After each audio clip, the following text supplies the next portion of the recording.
जो कविता बादल को घिरते देखा है, जिसको लिखा है नागार्जुन जी ने। नागार्जुन जी ने इस पूरी कविता में क्या बताया है, एक बार दो चार लाइन में मुझसे सुन लो, ताकि जब मैं इसकी वर्ड टू वर्ड एक एक लाइन को समझाऊं तो आपको ये पूरी कविता बहुत अच्छे से समझ में आ जाए। देखो, कवि इस पूरी कविता में बताते हैं हिमालय के बारे में, हिमालय के दर्शन उन्होंने किए हैं। अब वहां जो भी स्थिति है वो उनको देख कर आए हैं और वही इस कविता में लिख रहे हैं। बाकी जो ऑलमोस्ट जितनी भी कविताएं हिमालय के ऊपर बनी हैं वो ज्यादातर ऐसी हैं जो कल्पना में लिखी गई हैं, मतलब कल्पित है, यानी काल्पनिक कह सकते हो उसे। उसमें कवि स्वयं जाकर नहीं देखते कि वहां पर क्या है, लेकिन अपनी कल्पना में उसका निर्माण कर देते हैं कि हिमालय ऐसा होगा, हिमालय पे ऐसा नजारा देखने को मिलता होगा। इस तरह की बातें अक्सर हमें पढ़ने को मिलती है। लेकिन कवि कहते हैं मैंने तो बादल को घिरते देखा है, कहां? हिमालय पर। हिमालय में बादलों के बारे में ही वर्णन नहीं है, वहां पर जो देवदारू के वृक्ष हैं उसके बारे में उन्होंने देखा, तो वहां उसके बारे में भी वर्णन है। साथ ही साथ वहां जितनी भी झीलें हैं, नदियां हैं, जितनी भी चीजें उन्होंने देखी हैं वो सब के सब यहां पर वर्णन की गई हैं। देखने में ये कविता बहुत मुश्किल है, लेकिन अब मैं जब पढ़ूंगा आपको बहुत आसान लगने लग जाएगी। बस उसके लिए आपको एंड तक सुनना पड़ेगा। बस देखो, बादल को घिरते देखा है, इस कविता को लिखा नागार्जुन जी ने, पहले ही बता चुका हूं, तो अब इसको शुरू करते हैं। नमस्ते, मेरा नाम आशीष है। देखो, अमल धमल गिरी के शिखरों पर बादल को घिरते देखा है, छोटे छोटे मोती जैसे उसके शीतल तुहिन कणों को मानसरोवर के उन स्वर्णिम कमलों पर गिरते देखा है, बादल को घिरते देखा है। अब इन 6-7 पंक्तियों में कवि ने दो चीजों के बारे में वर्णन किया है। पहली कि हिमालय में जब वो लेखक गया, कवि जब वहां गया तो वहां उन्होंने बर्फ के पहाड़ देखे, बर्फ से ढके हुए पहाड़ देखे। और दूसरी चीज, वहां तालाब में कमल खिले हुए थे और उस कमलों के ऊपर ओस की बूंदें चांदी जैसी चमक रही थी, बहुत ही सुंदर लग रही थी। मतलब दो चीजें, पहली बर्फ से ढके पहाड़ और दूसरी है कमल के पत्तों पर ओस की बूंदें, जिनकी जो बहुत अच्छी लग रही थी, सुनहरी लग रही थी, चमक रही थी। वही बातें यहां पर अब हम पढ़ेंगे, देखिएगा। अमल धमल, पहले मैं शब्दार्थ दिखा देता हूं और अच्छे से समझ में आ जाएगा। अमल का मतलब निर्मल, धवल मतलब सफेद, गिरी मतलब पर्वत। इसके अलावा जो और शब्दार्थ हैं, शीतल वो है ठंडी, शीतल का मतलब तुहिन कणों का मतलब ओस की बूंदें, मानसरोवर तालाब, और स्वर्णिम माने सुनहरा, कमलों, ये सुनहरा क्या है? ये कमल, कमल के ऊपर जो बूंदे आएंगी वो अभी मैं समझाऊंगा तो और अच्छे समझ में आ जाएगा। तो इसके अलावा जो भी शब्दार्थ हैं वो आसान है, आपको आते होंगे। चलिए अभी फिलहाल मैं इसकी व्याख्या की बात करता हूं। देखो, अमल धमल, अब यहां निर्मल और सफेद की बात की जा रही है। किसकी? पर्वत। पर्वत निर्मल है, यानी बिल्कुल साफ है, स्वच्छ है, और सफेद रंग के, क्योंकि उनके ऊपर बर्फ गिरी हुई है, बर्फ से ढके हुए पहाड़ है। वो ऐसे शिखरों पर ऐसे पर्वत जो बर्फ से ढके हुए हैं, सफेद हैं, निर्मल हैं, साफ हैं, ऐसे शिखरों पर, ऐसे पर्वत के शिखरों पर मैंने बादल को घिरते हुए देखा है। मतलब चारों तरफ बादल ही बादल देखे हैं मैंने। छोटे छोटे मोती जैसे उसके शीतल तुहिन कणों को, बादलों की वजह से शीतल ठंडी ओस की बूंदों को तालाब के सुनहरे कमलों पर गिरते हुए देखा है। मतलब आसान भाषा में समझाऊं कि छोटे छोटे मोती जैसे जो शीतल यानी ठंडी ओस की बूंदे हैं, वो मोती जैसे ही बताइए, जो कण होते हैं, जो किसके? ओस के कण, तो वो मोती जैसे चमकते हैं। तो वो छोटे छोटे मोती जैसे ठंडी ओस की बूंदें तालाब के ऊपर जो सुनहरे कमल हैं उनके ऊपर ओस की बूंदों को गिरते हुए देखा है मैंने। ये चीजें हिमालय के ऊपर उन्होंने स्वयं देखी हैं। कवि इसीलिए बात कह रहे हैं कि मैंने हिमालय के ऊपर बादल को घिरते देखा है, बादल घेर लेते हैं उन पहाड़ों को, उन पर्वतों को। आगे बढ़ते हैं। तुंग हिमालय के कंधों पर छोटी बड़ी कई झीलें हैं। वैसे आपको समझ में आ जाएगा, मतलब आ ही गया होगा, लेकिन फिर भी एक बार थोड़ा बता देता हूं इस पैराग्राफ के बारे में। इस पैराग्राफ में क्या चीज बता रखे वो भी बताता हूं, लेकिन उससे पहले बच्चों कवि का नाम मैंने अभी थोड़ी देर पहले ही तो बताया, एक बार कमेंट में बताओ, देखना चाहता हूं कितने बच्चे याद भी रखते जा रहे हैं। देखो बच्चों, इस पैराग्राफ में भी दो चीजों के बारे में बताया गया है। पहला है कि उस हिमालय के कंधों से बहुत सी झीलें निकल रही हैं। कंधों का मतलब उनके ऊपर से, उनके ऊपर, हिमालय का मतलब हिमालय के पर्वतों के कंधों से, हिमालय के पर्वतों के ऊपर से कई झीलें निकल रही हैं। झीलें निकलती है ना, बहुत सी झील वहां से निकलती हुई, बहती हुई आगे बढ़ रही हैं। तो एक तो बात की जा रही है ये। कई झीलों के अलावा यहां दूसरी बात भी बताई गई है कि यहां हंस भी आते हैं। कहां से आते हैं? ऐसे देशों से, ऐसी जगह से जहां गर्मी, जहां उमस बहुत ज्यादा हो जाती है। ऐसी स्थिति में वो पक्षी, वो हंस यहां उड़कर आते हैं और ठंडक का मजा लेते हैं, आनंद लेते हैं। और तालाब है यहाँ पर झीलें हैं, उसमें वो तैरते हैं और तंतु को खोजते हैं। अब ये तंतु क्या है? कमलों या कोई भी फूल होता है ना, उसके रेशे होते हैं, उन रेशों को वो चुनते हैं और खाते हैं। ऐसा कुछ यहाँ पर बताया गया है। देखते जाना, शब्दार्थ पहले देख लेते हैं। तुंग मतलब ऊंचा, इसके अलावा श्यामल मतलब सांवला, सलील माने जल, इसके अलावा पावस मतलब वर्षा काल, उमस का मतलब आप पता ही है, आकुल मतलब व्याकुल, और तिक्त मधुर, तिक्त माने कड़वा और मधुर माने मीठा। विस्तंतु का मतलब कोमल रेशे जो फूलों के ऊपर होते हैं। इसके अलावा कोई शब्दार्थ ऐसा है नहीं जो मुश्किल हो। अब देखो व्याख्या। देखो, तुंग हिमालय के कंधों पर यानी ऊंचे हिमालय के कंधों पर छोटी बड़ी कई झीलें हैं, अर्थात वहां कई झीलें बह रही हैं। उनके श्यामल यानी उनका सांवला नीला जल है, उनका सांवला और नीला जल है। वहां उस नीले जल में क्या हो रहा है? समतल देशों से आकर, समतल यानी जहां गर्मी ज्यादा पड़ती है, वो आगे लिखा ही हुआ है, वर्षा काल की उमस से व्याकुल होकर तिक्त मधुर यानी कड़वे और मीठे कोमल रेशे खोजते हुए हंसों को तिरते देखा है। अर्थात समतल देशों से हंस आते हैं और इन कड़वे और मीठे कोमल रेशों को खोजते हैं, क्योंकि उनका यही भोजन है। तो ऐसे हंसों को तिरते हुए मैंने देखा है, बादल को घिरते देखा है। बात समझ में आ गई होगी, आसान सी थी। बस शब्दों का जो मुश्किल शब्द है ना, वो थोड़े याद रखने लायक हैं, उसको याद रख लोगे, व्याख्या अपने आप बन जाएगी। चलो आगे बढ़ते हैं। ऋतु वसंत का सुप्रभात था, मंद मंद। अब इस पैराग्राफ में क्या समझाया है वो भी समझो। देखो क्या है इस पैराग्राफ में, एक दृश्य है। दृश्य क्या है कि वसंत ऋतु है, इसके अलावा मंद मंद हवा बह रही है और सूरज की किरणें उन पर्वतों की चोटियों पर पड़ रही है। जैसे अक्सर आपने देखा होगा, पर्वत की चोटियों पर जब सूर्य की किरणें पड़ती हैं तो वो सुनहरे रंग की बहुत चमकती हुई सोने जैसी लगती है ना, कुछ कुछ इस तरह से, जैसा आप चित्र में देख रहे हो, चोटियों पर सूर्य की किरणें हैं।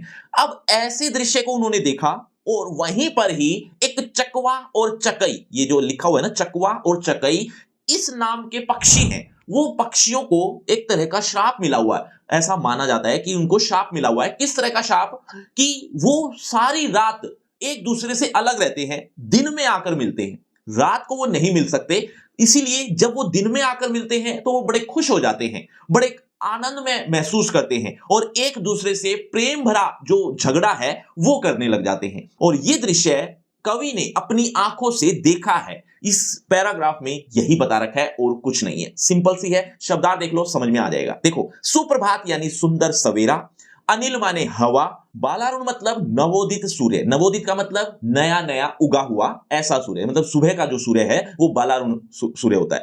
और मृदु का मतलब होता है कोमल, विहरहित मतलब बिछड़े हुए, और निशा माने रात, चिर अभिशापित, चिर माने लंबे समय से या सदा से, अभिशापित यानी शापग्रस्त, जिसको श्राप मिला हुआ है। क्रंदन माने विलाप करते हैं, सारी रात तो वो विलाप करते हैं। कौन? चकवा चकवई, चकवा और चकई। इसके अलावा सरवर माने तालाब, तालाब के तीरे पर, तीर मतलब किनारे पर। शैवालों का मतलब एक तरह की घास है, उस हरी घास के ऊपर प्रणय कलह करते हैं। प्रणय कलह का मतलब प्यार भरी छेड़छाड़ करते हैं। बस इतना ही था शब्दार्थ में। अब देखो व्याख्या। ऋतु वसंत का सुप्रभात था, मतलब वसंत ऋतु थी और उस वसंत ऋतु का सुप्रभात यानी सुंदर सवेरा था, जिसमें मंद मंद था अनिल बह रहा, अनिल माने हवा, मंद मंद गति से हवा बह रही थी। बालारुण की मृदु किरणें थी, बालारुण यानी नवोदित सूर्य की कोमल किरणें थी जो उस पर्वत के शिखरों पर पड़ रही थी। अगल बगल स्वर्णिम शिखर थे, अगल बगल यानी आसपास स्वर्णिम यानी सोने जैसे शिखर थे। शिखर स्वर्णिम कैसे थे यानी सोने जैसे क्यों थे? क्योंकि उस पे सूर्य की किरणें जो कि सुनहरी होती हैं, तो वो सुनहरे रंग की सूर्य की किरणें उन शिखरों पर पड़ रही थी, इसीलिए स्वर्णिम शिखर कहा है, यानी सोने जैसे शिखर कहा है। तो अगल बगल सोने के शिखर थे यानी चोटियां थी, पर्वत की चोटियां थी, एक दूसरे से विरह। अब यहां पर चकवा और चकई की बात हो रही है कि वो एक दूसरे से बिछड़े हुए अलग अलग रहकर ही जिनको सारी रात बितानी होती, यानी चकवा और चकई ये दोनों एक दूसरे से बिछड़े हुए अलग अलग रहकर जिनको सारी रात बितानी होती है, ऐसे सारी रात बिताकर, निशा यानी रात, काल से, चिर अभिशापित यानी सदा से जिनको श्राप मिला हुआ है, जो सारी रात अलग रहते हैं, दिन में आकर ही मिलते हैं, रात को वो मिल नहीं सकते, ऐसा उनको श्राप मिला हुआ है। ऐसा सुनी सुनाई बातें, मुझे भी नहीं पता, लेकिन अब लिखा है कवि ने तो कहीं ना कहीं उसने भी देखा ही होगा। तो सारी रात जो अलग रहते हैं, सदा से जिनको श्राप मिला हुआ है कि अलग रहना ही है उनको रात भर, वो बेबस होकर उस चकवा चकवाई का बंद हुआ क्रंदन। अब वो क्रंदन बंद हो गया है। क्रंदन माने विलाप, वो रोना धोना, वो उनका जो अलग होने का दुख था वो अब बंद हो गया है। क्यों? क्योंकि अब दिन हो गया है। यहां लिखा हुआ है ना, नवोदित सूर्य हो गया है, इसलिए चकवा चकई का बंद हुआ क्रंदन यानी विलाप, वो दुख अब बंद हो गया है क्योंकि अब दिन निकला है। फिर उसमें उस महान सरोवर के तीरे शैवाल की हरी दरी पर प्रणय कर छिड़ते देखा है। मतलब अब दिन आ गया है तो अब वो महान यानी बड़े बड़े तालाब के किनारे पर शैवाल, एक घास होती है जो कि हरी होती है, तो वो हरी दरी पर, वो यानी उस घास शैवाल की हरी दरी पर वो मिलते हैं और प्रणय कलह कर छिड़ते देखा है। यानी उनका जो प्यार भरी छेड़छाड़ मैंने उनकी देखी है, अर्थात वो आपस में खेल करते हैं, वो मैंने अपनी आंखों से देखा है, बादल को घिरते देखा है। आसान है ना, बस शब्दार्थ याद रख लेना, बहुत आसान है। आगे बढ़ते हैं, लेकिन उससे पहले बच्चों, कितनी झीलें बह रही थी हिमालय के कंधों से, ये एक बार कमेंट कर दो। देखना चाहता हूं कितने बच्चे ऐसे हैं जो बहुत अच्छे से सुन रहे हैं। आगे बढ़ते हैं। दुर्गम बर्फानी घाटी में शत सहस्र फुट ऊंचाई पर अलख नाभि से उठने वाले निज के ही उन्मादक परिमल के पीछे धावित हो होकर तरल तरुण कस्तूरी मृग को अपने पर चिढ़ते देखा है, बादल को घिरते देखा है। देखो बच्चों, इस पैराग्राफ में सिर्फ एक चीज के बारे में वर्णन है और वो है कस्तूरी मृग। कस्तूरी मृग क्या होता है? एक हिरण होता है जिसकी नाभि से कस्तूरी की खुशबू आ रही होती है और बहुत अच्छी होती है, और वो इतनी अच्छी होती है कि उस मृग को, उस हिरण को ही बहुत अच्छी लग रही होती है, लेकिन उसको ये बात नहीं पता कि वो मेरे अंदर से ही खुशबू आ रही है। वो उस खुशबू को पाने के लिए, उस चीज को पाने के लिए इधर से उधर दौड़ता रहता है। कभी एक दिशा में जाता है, वहां उसको वो खुशबू दिखती नहीं या वो चीज मिलती नहीं जिसमें से वो खुशबू आ रही होती है, वो फिर दूसरी दिशा में भागता है। दूसरी दिशा में भी ऐसा ही होता है। इस तरह से वो ऐसे करते करते अपना पूरा जीवन इधर से उधर दौड़ने में बिता देता है, लेकिन उसको वो खुशबू मिलती ही नहीं है कि वो कहां से आ रही है, और वो चिढ़ने लग जाता है अपने आप से ही कि पता नहीं क्यों नहीं मिल रही। इस तरह की बातें हम यहां पर पढ़ेंगे। ये देखा है कवि ने, वहां एक कस्तूरी मृग उसको दिखा जो कि बहुत ऊंचाई पर है वो पर्वत, उस पर्वत की ऊंचाई पर एक मृग दिखा, कस्तूरी मृग, जो छोटा बच्चा ही था, ज्यादा बड़ा नहीं था। वो इधर से उधर दौड़ रहा था लेकिन कस्तूरी की खुशबू से नहीं मिल रही थी, इसीलिए वो अपने आप पर चिढ़ रहा था। यही बातें हम पढ़ने वाले हैं। पहले शब्दार्थ देख लीजिए। दुर्गम माने जहां पहुंचना कठिन हो, यानी बहुत ज्यादा ऊंचाई पर। शत सहस्र, शत माने सैकड़ों, सहस्र माने हजारों। अलग का मतलब होता है जिसे देखा नहीं जा सकता, और उन्मादक परिमल, उन्मादक माने नशीली, परिमल माने सुगंध। इसके अलावा निज माने अपने, धावित माने दौड़ता हुआ। ये दौड़ना कौन है? ये दौड़ रहा है मृग, वो हिरण। तरल तरुण, तरल माने चंचल और तरुण माने युवा। तरल तरुण का इकट्ठा मीनिंग हुआ चंचल युवा। ये चंचल युवा कौन है? ये चंचल युवा वो मृग ही है, यानी वो हिरण ही है जो छोटा है, युवा है, अभी बड़ा नहीं हुआ है, चंचल है, भाग रहा है, दौड़ रहा है। तो ये बस शब्दार्थ में इतना ही था। अब देखो व्याख्या। देखो, दुर्गम बर्फानी घाटी में, यानी जहां पहुंचना कठिन है, बहुत ऊंचाई पर बर्फानी घाटियां हैं। बर्फानी यानी बर्फ से ढकी हुई घाटियां हैं, बर्फ ही बर्फ है वहां बहुत ज्यादा। शत सहस्र मतलब सैकड़ों हजारों फुट ऊंचाई पर है वो। अलख नाभि से उठने वाले, अब यहां हिरण की बात हो रही है जिसकी अलख नाभि, अलख नाभि जिसे देखा नहीं जा सकता, ऐसी नाभि से, वो नहीं देख पाता, ऐसी नाभि से उठने वाले अपने ही नशीली सुगंध, अपनी ही नाभि से जिसकी नशीली सुगंध उठ रही है, उसके पीछे धावित होकर दौड़ता हुआ तरुण तरुण यानी चंचल युवा कस्तूरी मृग को अपने पर चिढ़ते देखा है, यानी अपने आप पर वो चिढ़ रहा है कि मुझे वो खुशबू क्यों नहीं मिल रही। इस तरह से मैंने उस चंचल युवा कस्तूरी मृग को मैंने अपनी आंखों से देखा है, बादल को घिरते देखा है। आसान सा ही है। देखो, शब्दार्थ ऐसा है कुछ कि वो ऐसी नाभि है जिसको वो देख नहीं सकता, ऐसी नशीली सुगंध उसके अपने अंदर से, अपनी नाभि से आ रही है, और धावित होकर यानी दौड़ता हुआ वो इधर उधर चंचल युवा कस्तूरी मृग दौड़ रहा है, और उसको जब वो नहीं मिल रही तो वो अपने आप पर चिढ़ जाता है। इस स्थिति को मैंने अपनी आंखों से देखा है, बादल को गिरते देखा है। कहां गया धनपति कुबेर वह, कहां गई उसकी वह अलका। अब इस पैराग्राफ में भी एक ही चीज के बारे में वर्णन है, और वो है कालिदास के मेघदूत के बारे में। कालिदास का मेघदूत क्या है, ध्यान से सुनो। अगर आपने पहले से सुन रखा है तो और अच्छी बात है, नहीं सुन रखा तो मैं बता देता हूं। कालिदास ने एक रचना की थी मेघदूत, बहुत बड़ी रचना है, एक तरह की बड़ी बुक है। वो एक्चुअल में संस्कृत में है। तो उस रचना में कालिदास ने मेघदूत के बारे में, यानी बादलों के बारे में वर्णन किया है कि हिमालय में बादल किस तरह से व्यवहार रखते हैं। और इसके अलावा उस इतनी बड़ी रचना में और भी बहुत कुछ है, जैसे यहां हिमालय में गंगा जल बह रहा है, और कुबेर है, कुबेर की नगरी अलका, नाम है अलका, कुबेर की नगरी का नाम है अलका। तो कुबेर भी है और कुबेर की नगरी अलका भी यहीं पर विद्यमान है, इसी हिमालय में, और गंगा जल भी यहीं बह रहा है। इसके अलावा मेघदूत के बारे में, यानी मेघ को, यानी बादलों को दूत बनाकर भेजा था। तो ऐसा कुछ कालिदास ने अपनी रचना में लिखा है। लेकिन कवि यहां आए हैं, देख रहे हैं, तो ये कह रहे हैं कि ना तो मुझे यहां कोई कुबेर दिखा, ना ही वहां उसकी जो नगरी है अलका वो दिखी, ना ही कोई गंगा जल बहता हुआ दिखा, और ना ही वो मेघ दिखा जो दूत बनकर यहां आया था। तो कवि कहता है कि शायद ये जो बादल है ये बरस गया होगा, हो सकता है खत्म हो गया हो। लेकिन खैर कुछ भी हो, वो तो कवि की कल्पना थी, यानी कालिदास ने कल्पना में वो सारा कुछ लिखा था, अपनी रचना की थी, वो तो कल्पना में थी। लेकिन मैं जो एक्चुअल में यहां देख रहा हूं वो ये है कि यहां इतनी तेज हवा है जिसकी वजह से बादल इधर उधर गरज बरस रहे हैं और आपस में भिड़ रहे हैं, टकरा रहे हैं। ये सब चीजें मैंने देखी हैं, यही बातें यहां लिखी हुई हैं। पहले शब्दार्थ देख लो तो और अच्छे समझ में आ जाएगा। व्योम प्रवाही मतलब आकाश में घूमने वाला। इसके अलावा मेघदूत, ये कालिदास का एक बहुत बड़ा एक रचना कह सकते हो, काव्य खंड कह सकते हो, जो कि संस्कृत में रचित है। छाया में यानी बादल। इसके अलावा कल्पित माने कल्पना द्वारा रचित। नभचुंबी आकाश को चूमने वाला, कौन? कैलाश पर, यहाँ में कैलाश पर्वत है तो वो शीर्ष पर है। इसके अलावा महामेघ मतलब विशाल बादल। झंझानील से यानी झंझा मतलब होता है तूफान, और बाकी आपको शब्दार्थ आते ही हैं। देखो, कहां गया धनपति कुबेर वह। अब कवि कहते हैं वो कालिदास की रचना में जो था वो कुबेर, वो कहां गया? वो धनपति, धन का पति यानी धन का रखवाला, धन को पैदा करने वाला वो कुबेर कहां है? कहां गई उसकी वह अलका? वह अलका, वह राजधानी जो कुबेर की थी, वो जो नगरी थी अलका, वो कहां गई? नहीं ठिकाना कालिदास के व्योम प्रवाही गंगा जल का। ना ही यहां पर किसी कोई ठिकाना दिख रहा है मुझे कालिदास के आकाश में घूमने वाला गंगा जल, वो कहां है? वो भी मुझे कहीं नहीं दिख रहा। ढूंढा बहुत परंतु लगा क्या मेघदूत का पता कहीं पर। ढूंढा तो बहुत परंतु पता लगा क्या मेघदूत का? मेघदूत का भी कहीं अता पता नहीं दिखा मुझे कहीं पर भी।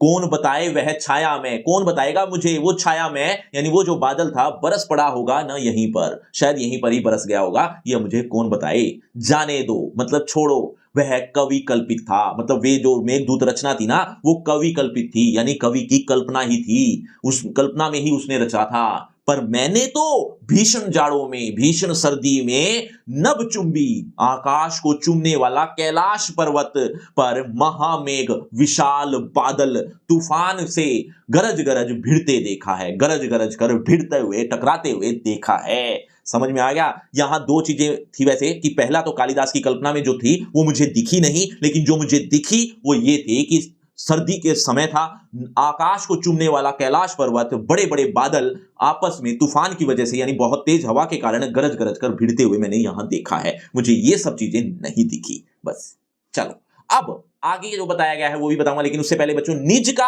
अर्थ अभी थोड़ी देर पहले ही बताया था। एक बार कमेंट में जल्दी बताना इसका अर्थ अगर जानते हो तो। देखना चाहता हूं कितने बच्चे हैं जो अभी तक भी इस कविता को बहुत ध्यान से सुन रहे हैं।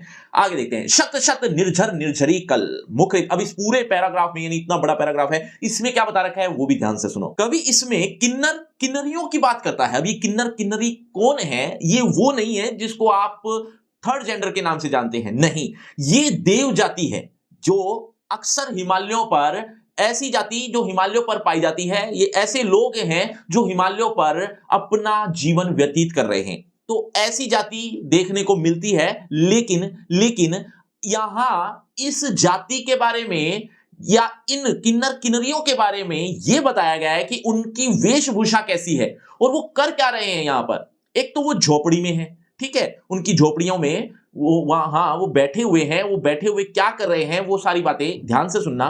एक तो वेशभूषा उनकी, कि वो उनके कानों में, उनके गलों में, उनकी चोटियों में, ये यानी बालों में, ये सब चीजों में क्या क्या लगा रखा है। एक तो ये बात की जा रही है।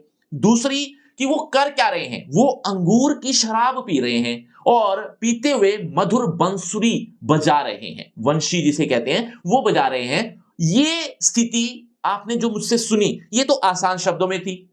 आसान शब्दों का मतलब बहुत कम शब्दों में मैंने आपको 4-5 लाइन में बता दी, लेकिन यहां इतनी सारी चीजें बता रखी हैं। बात वही है जो मैंने अभी थोड़ी 3-4 लाइन में बता दी, तो बस थोड़ा सा विस्तार करते हुए बताई गई है। मैं आपको शब्दार्थ दिखाऊं तो आपको और अच्छे समझ में आ जाएगा। देखो, शत शत निर्झर निर्झरनी मतलब शत शत मतलब सैकड़ों, निर्झर निर्झरनी मतलब झरने और नदियां। इसके अलावा मुखरित आवाज करता हुआ। अब ये आवाज कौन कर रहा है? सैकड़ों झरने और नदियां कल कल की आवाज कर रही हैं।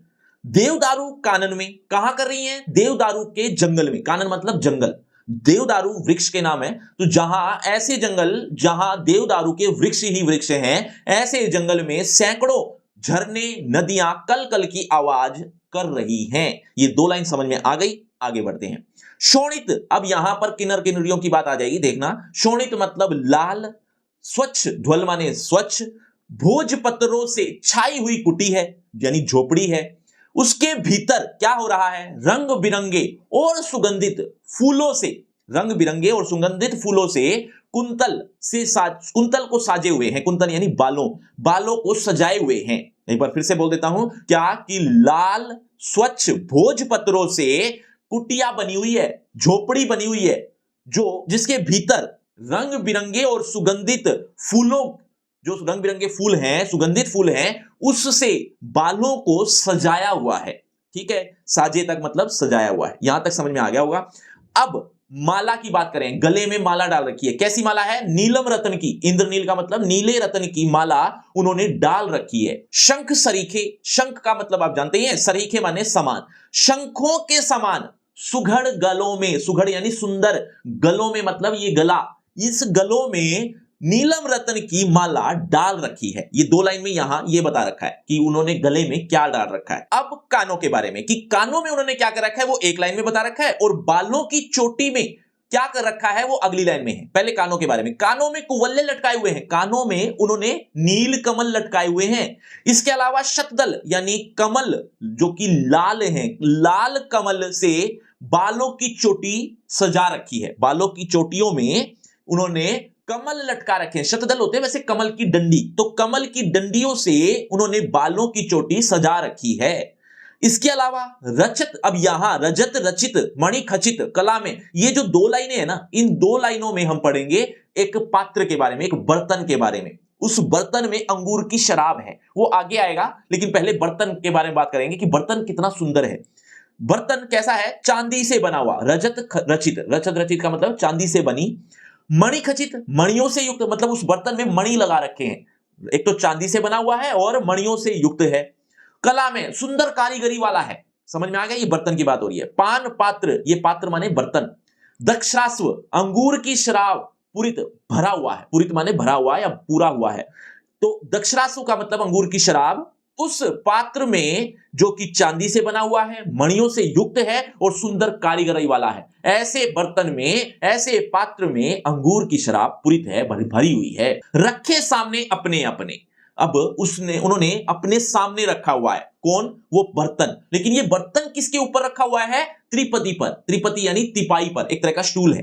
कैसा है वो स्टूल? लाल चंदन से युक्त है। लाल चंदन से युक्त तिपाई उन्होंने अपने सामने रख रखी है, और उस उस स्टूल के ऊपर वो बर्तन, जो यहां बात की जा रही थी नीचे, वो बर्तन यहां उस स्टूल के ऊपर रखा हुआ है, जिसके अंदर शराब है।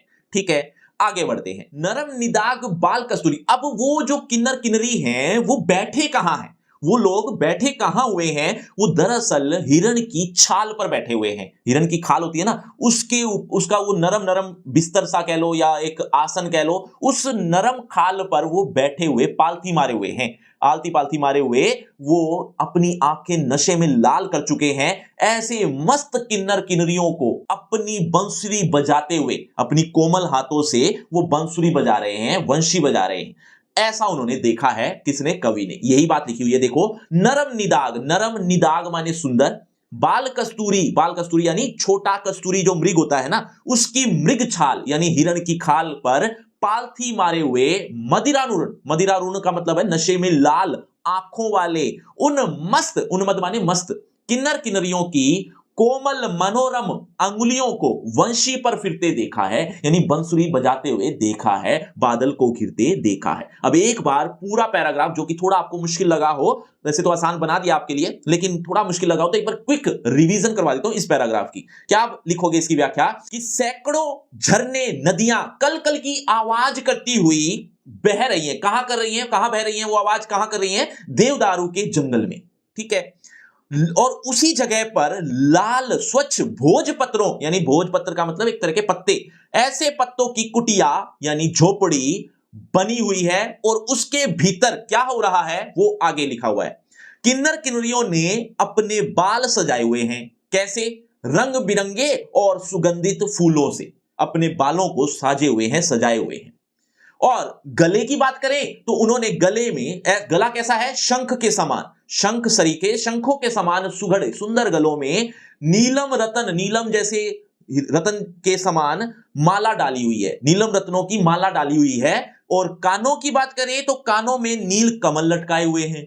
शतदल यानी कमल की डंडी जो होती है, कमल की डंडियों से अपनी बालों की चोटी सजाए हुए हैं, बालों की चोटियों में वो कमल की डंडी लटकाए हुए हैं। और उनके सामने पात्र रखा हुआ है, बर्तन रखा हुआ है, और वो बर्तन कैसा है, चांदी से बना हुआ है, मणियों से युक्त है और सुंदर कारीगरी वाला पान पात्र है। पान पाने पीने वाला पात्र रखा हुआ है जिसमें अंगूर की शराब भरी हुई है।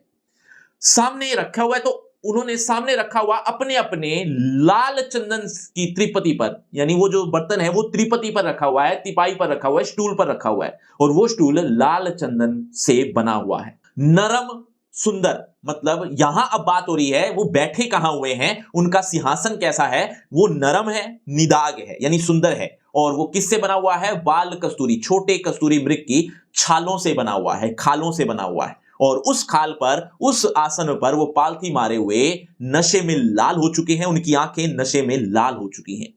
उन्मद होकर यानी मस्त होकर वो किन्नर किन्नरी कोमल मनोरम अंगुलियों से, उनकी कोमल मनोरम अंगुलियां हैं, उस अंगुली से वंशी पर फिरते देखा है, उन अंगुलियों को वो वंशी पर फिराते हुए कवि ने देखा है। इसीलिए वो ये बात कहते हैं कि बादल को घिरते देखा है। बच्चों, आपको लग रहा हो ये कविता खत्म हो गई है? जी नहीं, अभी तो आपको इसकी सप्रसंग व्याख्या रिटर्न में भी तो चाहिए होगी, तो मिलेगी ना। तो इसके साथ साथ आपको इंपॉर्टेंट क्वेश्चन भी मिल जाएंगे, एक्सरसाइज क्वेश्चन और एमसीक्यू टाइप क्वेश्चन भी। बच्चों, ये चारों चीजें आपको एक ही जगह पर मिलने वाली है, और वो जगह है डिस्क्रिप्शन बॉक्स, लिंक दे दिया है सबसे ऊपर, फ्री क्रैश कोर्स के नाम से आपको लिंक मिल जाएगा, जहां पर कुछ इस तरह से ये चारों चीजें एक ही जगह पर देखने को मिल जाएगी। तो इस लिंक को जरूर क्लिक करके देख लेना, डिस्क्रिप्शन बॉक्स में लिंक सबसे ऊपर है। लेकिन उससे पहले होगा आपका इसी टॉपिक से रिलेटेड, इसी चैप्टर से रिलेटेड एक छोटा सा टेस्ट देखना चाहता हूं। इस चैप्टर को अपने कितने अच्छे समझा, अगर आप इस चैप्टर को अच्छे से समझ चुके हो तो आप देखें जरा किसने कितना पढ़ा। पहला प्रश्न आपकी स्क्रीन पर ये रहा, कालिदास ने किसको दूत बनाकर अलकापुरी भेजा था? आपके ऑप्शन जरूर मिलेंगे, लेकिन बच्चों हर प्रश्न के बाद आपको 5 सेकंड मिलेंगे आंसर देने के लिए। आप अपना आंसर कमेंट करते रहना, एंड में देखना चाहता हूं किसके कितने आंसर ठीक हुए। कालिदास ने किसको दूत बनाकर अलकापुरी भेजा था? आपके ऑप्शन आपकी स्क्रीन पर, ए बादलों को, बी पक्षी को, सी मृत को, या फिर डी किन्नर को। 5 4 3 2 1 0 सही उत्तर है ऑप्शन ए बादलों को। चलिए अगले प्रश्न की तरफ। अगला प्रश्न, किन्नरों की आंखें कैसी हो रही हैं? आपके ऑप्शन, नीले रंग की, सफेद, चमकदार, या मदिरा के कारण लाल। 5 4 3 2 1 0 सही उत्तर ऑप्शन डी। चलिए अगले प्रश्न की तरफ। अगला प्रश्न आपकी स्क्रीन पर, किन्नरों ने किसकी माला पहन रखी है? आसान सा है, कमल के फूलों की, गेंदे के फूल की, इंद्रनील की, या डी वन के फूलों की। 5 4 3 2 1 0 सही उत्तर है सी। चलिए अगले प्रश्न की तरफ। अगला प्रश्न आपकी स्क्रीन पर, चकवा चकई, ये वी नहीं लिखा, वी गलत लिख दिया, ई आएगा। चकवा चकई का क्रंदन कब बंद हो जाता है? आपके ऑप्शन, रात होने पर, दोपहर होने पर, संध्या होने पर, या प्रातः काल होने पर। 5 4 3 2 1 0 सही उत्तर ऑप्शन डी। तो बच्चों ये है आपका रिपोर्ट कार्ड, ध्यान से देख लीजिए, पढ़ लीजिए, और हाँ आपके टोटल मार्क्स कितने हैं ये कमेंट करना मत भूलना। और आपकी क्लास से रिलेटेड एक फ्री क्रैश कोर्स आ गया जो कि बिल्कुल फ्री है। इस फ्री क्रैश कोर्स का सबसे बड़ा फायदा ये है कि आपको आपकी क्लास से related A to Z syllabus एक ही पेज पर देखने को मिल जाएगा, आपको कहीं भी भटकने की जरूरत नहीं पड़ेगी, जो कि बिल्कुल फ्री है बच्चों। तो लिंक दे दिया है डिस्क्रिप्शन बॉक्स में सबसे ऊपर, जरूर क्लिक करके देख लेना। और अगर आपको मुझसे पर्सनल बातचीत करनी है तो सभी social media link description box में है, आ जाइए, बातचीत करते हैं। शुक्रिया, धन्यवाद।